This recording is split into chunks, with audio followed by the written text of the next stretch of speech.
Power tiller চলাই ব্যস্ত বোৱাৰী। হাতত আকৌ কোৰ লৈ পথাৰত হাহুৱাই।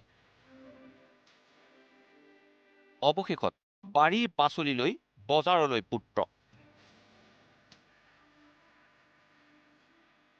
আজি কম এটা আদৰ্শ কৃষিজীৱী পৰিয়ালৰ কাহিনী।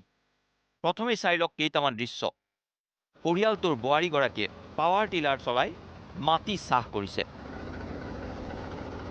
শাহুৱাই আকৌ হাতত কোৰ লৈ পাচলি খেতিৰ মাজৰ জাবৰ চিকুণাইছে।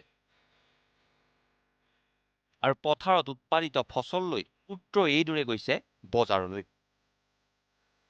ডিমৌ চৰগুৱাৰ এইগৰাকী শাহুৱাইৰ নাম জোনাকী দাস আৰু বোৱাৰী পৰিস্মিতা দাস। শাহু বোৱাৰীয়ে মিলি কৰা খেতিত কি নাই?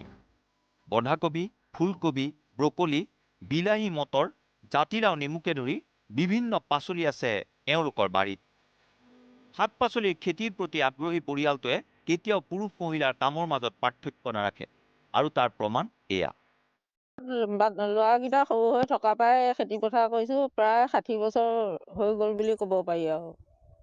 এতিয়াও নাতি নতিনা পু বোৱাৰী লৈ এইবোৰ খেতি পথাৰ কৰি আমাৰ মানুহজন অসুখীয়া, তেওঁ একো কৰিব নোৱাৰে।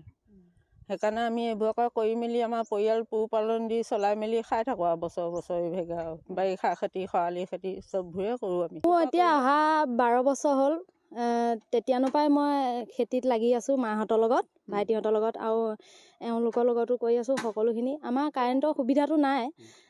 কাৰেণ্টৰ সুবিধাটো থাকিলে আমি বহুতখিনি কিবাকিবি কৰিব পাৰিলোঁ হয়। তথাপিতো আমি এতিয়া কৰি আছোঁ ওলকবি, ফুলকবি, বন্ধাকবি, বেঙেনা, জলকীয়া, আলু, এনেকৈ সকলোখিনি আছে। আৰু লগতে আমাৰ গৰুও আছে, ছাগলী আছে। আমি সকলোখিনি এনেকৈ পাম খেতি কৰি আছোঁ আৰু। এতিয়া মই পাৱাৰ টিলাৰ হাল বালোঁ মানে মানুহজন বজাৰলৈ গৈছে। তেওঁ বজাৰলৈ গৈছে, এতিয়া পুলি লগাব লাগে, গুটি লগাব লাগে। সেইকাৰণে মাহঁতৰ লগত, ভাইটিহঁতৰ লগত এনেকৈ পাৱাৰ টিলাৰ চলাই মই সহায় সহযোগিতা কৰোঁ। বাৰীত উৎপাদিত পাচলি এইদৰে পুত্ৰই লৈ যায় বজাৰলৈ। আৰু শাহু বোৱাৰী পুত্ৰৰ কষ্টৰ উপাৰ্জনেৰে সুন্দৰকৈ চলে এওঁলোকৰ পৰিয়ালটো। নিশ্চিতভাৱে এই পৰিয়ালটোৱে বিলাইছে সমাজত আদৰ্শ। ডিমৌৰ পৰা কেমেৰা পাৰ্চন নবীন গোহাঁইৰ সৈতে শেখৰ জ্যোতি দুৱৰী, নিউজ লাইভ।